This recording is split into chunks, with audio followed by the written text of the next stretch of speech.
नमस्कार मित्रों, this is me जय सिंह दिस साइड। आज 5 बजे 5 मिनट की क्लास में हम बात करेंगे स्पेस एक्स के बारे में। हाल ही में स्पेस एक्स काफ़ी चर्चा में रहा। उसने ऐसी तकनीकियां उन्नत की हैं, ऐसी तकनीकियां डेवलप की हैं जिससे स्पेस क्षेत्र में इसका डंका बज रहा है। एक प्राइवेट एजेंसी होने के नाते भी यह एक ऊंचाइयां छू रहा है। क्या है उसके कार्य करने का प्रोग्राम, क्या है प्रोसीजर, और साथ ही साथ यह भी देखेंगे कि किस क्षेत्र में इसरो जो है वह स्पेस एक्स से पीछे हो गया है। अभी कार्यरत है इसरो। आने वाले समय में जिस प्रकार से हमारी गतिविधियां चल रही हैं, कार्य चल रहे हैं, हम भी वह तकनीक उन्नत हासिल कर लेंगे। लेकिन अभी फिलहाल जो है स्पेस एक्स चर्चा में है, तो देखेंगे क्या है पूरा मुद्दा। तो चलिए शुरू करते हैं।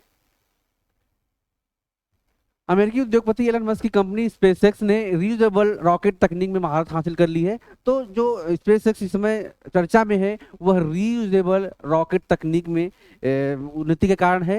लेकिन भारत का अंतरिक्ष अनुसंधान संगठन इसरो अभी भी इसमें पीछे है। भारत को अपना रीयूजेबल रॉकेट बनाने में कम से कम 1 दशक और लगेगा। अच्छी बात यह है कि भारत यह मुकाम पाने को बेताब है। यही वजह है कि सरकार ने पिछले महीने अंतरिक्ष अभियानों को मंजूरी देते हुए इसके बजट में भारी बढ़ोतरी की घोषणा की है। इससे साफ है कि भारत रियूजेबल रॉकेट बनाने की दिशा में आगे बढ़ रहा है। हालांकि स्पेसएक्स और इसरो की तुलना करना सेब और संतरे की तुलना करने के बराबर है, क्योंकि दोनों के काम करने का तरीका, फंडिंग, उनके देशों का एरोस्पेस इकोसिस्टम बिल्कुल अलग है। भारत अपने अंतरिक्ष कार्यक्रम को नई ऊंचाइयों पर ले जाने के लिए पूरी तरह से तैयार है। नवाचार और अभूतपूर्व वित्तीय प्रतिबद्धता के साथ भारत अंतरिक्ष अन्वेषण के एक नए युग में प्रवेश कर रहा है। और अभी हाल ही में हुई बैठक में विभिन्न प्रकार के जो एलोकेशन हैं डेवलपमेंट के लिए वह किए गए। गगनयान के लिए शुरुआती में 9,023 करोड़ रुपए का बजट भी शामिल किया गया इसमें। यह राशि पिछले 3 वर्षों में इसरो के कुल वार्षिक बजट के बराबर है। इन महत्वाकांक्षी परियोजनाओं में सबसे महत्वपूर्ण आंशिक रूप से reusable next generation launch vehicle है। Reusable next generation launch vehicle, इसका डिजाइन चरण पूरा होने वाला है और इसके पहले हार्डवेयर कंपोनेंट्स का निर्माण भी शुरू हो चुका है। पिछले महीने इसके नए इंजन के प्री इग्निटर का सफल परीक्षण किया गया, जो एक महत्वपूर्ण उपलब्धि है। इस परियोजना को पूरा करने के लिए अत्याधुनिक विनिर्माण तकनीकों पर ध्यान केंद्रित कर रहा है और हिंदुस्तान एरोनॉटिक्स लिमिटेड और गोदरेज जैसे एरोस्पेस निर्माताओं के साथ सहयोग की संभावनाएं तलाशी जा रही हैं। एनजीएलवी के लिए इंजन उत्पादन क्षमता में उल्लेखनीय वृद्धि की आवश्यकता होगी। प्रत्येक उड़ान के लिए 13 इंजनों की मांग को पूरा करने के लिए भारत को वर्तमान में 2.5 इंजन प्रति वर्ष के उत्पादन को बढ़ाकर प्रति वर्ष 25 इंजन करने की आवश्यकता है। इसरो रीयूजेबल लॉन्च व्हीकल पर भी काम कर रहा है, जो हाइपरसोनिक उड़ान, स्वचालित लैंडिंग, पावर्ड क्रूज उड़ान जैसी तकनीकों के लिए एक उड़ान परीक्षण फ्लाइट बेस्ड टेस्ट केंद्र है।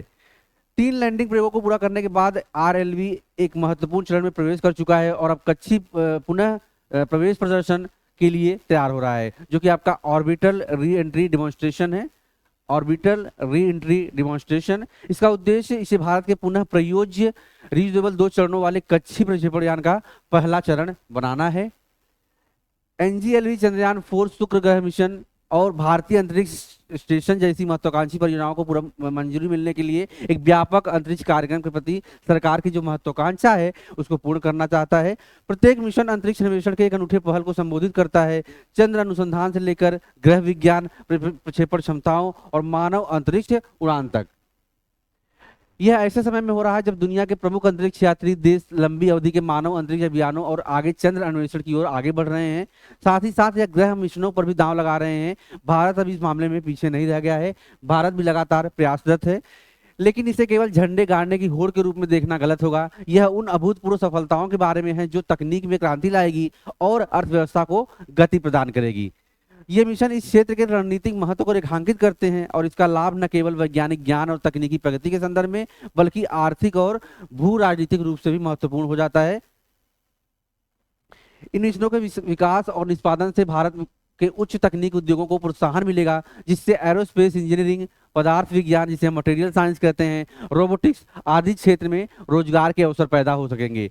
अन्य क्षेत्रों में इसके प्रभाव से दूर संचार, दूर संवेदन और जलवायु निगरानी जैसे क्षेत्रों में नवाचार हो सकते हैं। ये मिशन भारत की सॉफ्ट पावर को भी बढ़ाएंगे और अंतरिक्ष अनुसंधान और अन्वेषण में अंतर्राष्ट्रीय सहयोग को बढ़ा सकते हैं। इसके अलावा उन्नत अंतरिक्ष प्रौद्योगिकियों के विकास के रणनीतिक निहितार्थ हैं, जो संभावित रूप से रक्षा क्षमताओं और राष्ट्रीय सुरक्षा को मजबूत कर सकते हैं। ये परियोजनाएं युवा परियोजनाओं को स्टेम, जिसमें साइंस, टेक्नोलॉजी, इंजीनियरिंग और मैथ्स का करियर चुनने के लिए प्रेरित करती हैं और अंतरिक्ष अन्वेषण में नए सिरे से रुचि जगा सकती हैं, जिससे नवाचार और वैज्ञानिक जिज्ञासा की संस्कृति को बढ़ावा मिलेगा। हालांकि इन अभियानों को मंजूरी निसंदेह खुशी की बात है, लेकिन आगे आने वाली चुनौतियों को स्वीकार करना भी महत्वपूर्ण है। 2040 तक चंद्रमा पर उतरने के भारत के व्यापक दृष्टिकोण का हिस्सा चंद्रयान 4 36 महीनों के भीतर पूरा होने की उम्मीद है, जबकि VOM को मार्च 2028 में लॉन्च किया जाना है। उसी वर्ष अंतरिक्ष स्टेशन का पहला मॉड्यूल ऊपर जाना है और इसरो के पास NGLV को चालू करने के लिए केवल 8 साल अभी बचे हैं। इनमें से प्रत्येक में शामिल तकनीकी जटिलताएं बहुत अधिक हैं और सफलता की गारंटी नहीं है। इनमें से कुछ बाधाओं को दूर करने के लिए इसरो को अपनी सीमाओं से परे जाना होगा, संभवतः अंतर्राष्ट्रीय सहयोग की तलाश करनी होगी। भले ही सीमित रूप से, लेकिन इसरो पहले से ही चंद्रयान 3 के साथ एक नमूना वापसी मिशन के लिए महत्वपूर्ण क्षमताएं प्रदर्शित कर चुका है। यह एक अन्य आवश्यक तकनीक स्पेस डॉकिंग एक्सपेरिमेंट का परीक्षण करने की संभावना है, जो न केवल नमूना वापसी के लिए बल्कि एक अंतरिक्ष स्टेशन स्थापित करने और भविष्य के मानव मिशनों को सुगम बनाने के लिए भी महत्वपूर्ण है। एक पूरी तरह से कार्यात्मक अंतरिक्ष स्टेशन को प्राप्त करने के लिए एक बड़े और अधिक एडवांस NLGV की आवश्यकता होगी, जिसके लिए इसरो को कई प्रमुख तकनीकों में महारत हासिल करने की आवश्यकता होगी, जिसमें महत्वपूर्ण रीयूजेबल रॉकेट भी शामिल है। गगनयान और एक सफल अंतरिक्ष स्टेशन के लिए विभिन्न महत्वपूर्ण तकनीकों की आवश्यकता होगी, जिसमें अंतरिक्ष सर्विसिंग, ईंधन भरना, अंतरिक्ष यात्रियों के लिए पर्यावरण नियंत्रण और जीवन रक्षक प्रणाली शामिल है। डॉकिंग और बर्थिंग तकनीकों में महारत हासिल करने में से इसमें कुछ प्रगति में मदद मिलेगी, जबकि अन्य गगनयान से प्राप्त हो सकेंगे। क्योंकि इसरो की वित्तीय स्थिति ठीक न है, यह सब अनुप्रयोग पर निर्भर करेगा। तो मुख्यतः हमने देखा कि किस प्रकार से एक इकोसिस्टम, एक फंडिंग की व्यवस्था के साथ कोई भी जो स्पेस क्षेत्र में कार्यरत एजेंसियां हैं, सरकार सहयोगी एजेंसियां हैं, उनकी भूमिका बढ़ जाती है। तो भारत अभी अपने प्रयासरत है रीयूजेबल लॉन्च व्हीकल जो तकनीक है उसे हासिल करने में, लेकिन आने वाले समय में यह उसे प्राप्त कर लेगा। तो क्या सोचते हैं आप इसके बारे में? दीजिए कमेंट में अपनी राय। चैनल को कर लीजिए सब्सक्राइब, क्योंकि इस तरह की जानकारी हम आपके लिए लाते रहते हैं। Have a great day. जय हिंद।